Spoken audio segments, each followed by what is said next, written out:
Suppose करिए कि आपके पास में एक हथौड़ी होगी है, मेरे आपके पास एक कील है, हथौड़ी है, तो इसको हम इसे मारते हैं, तुरंत ही अंदर चली जाती है। आपने देखा दुनिया की कोई भी कील उठा के आप देखिएगा, आप पाएंगे कि उसका जो सीधा होता है ना, नुकीला होता है। कैसा होता है वो?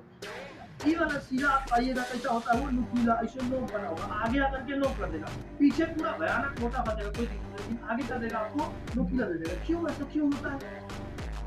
दुनिया की किसी भी कील को आप उठा के देखिए, मोटी होगी, भयानक होगी, इतनी मोटी मोटी होगी, लेकिन किनारे आकर कैसे कर दी जाती है? पता है क्यों? क्योंकि उसका जो एरिया है वो क्या किया जाता है, कम किया, क्या करते हैं, कम। अगर एरिया आपका कम होगा, जैसे एरिया कम किया, तो तुरंत कम फोर्स पर ही क्या होगा, हाई प्रेशर।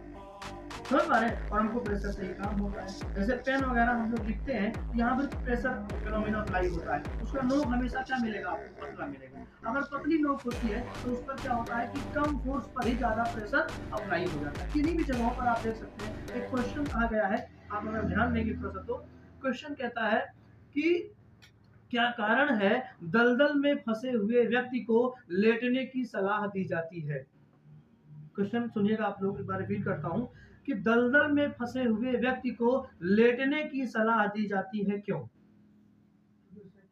क्वेश्चन आता है क्यों। हाँ, एरिया ज्यादा होता क्योंकि है। उसका आंसर क्या हो जाएगा आपका, एरिया। एरिया क्या, जैसे मान लो सपोज दलदल है और तुम इसे फंस गए।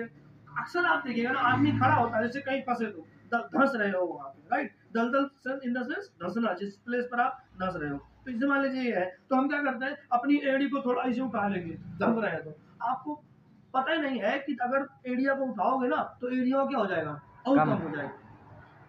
और समझ पा रहे हैं? जब एरिया आप उठा लेंगे, ऐसे ऐसे कर लेंगे, तो जाहिर सी बात है कि आपका जो एरिया है पैर का, पहले पूरा पैर था, पहले ये पूरा पैर ऐसे था, ऐसे इतना एरिया था, जब आप उठाए तो खाली इतने पट्टी के, ऐसे किए तो थोड़ा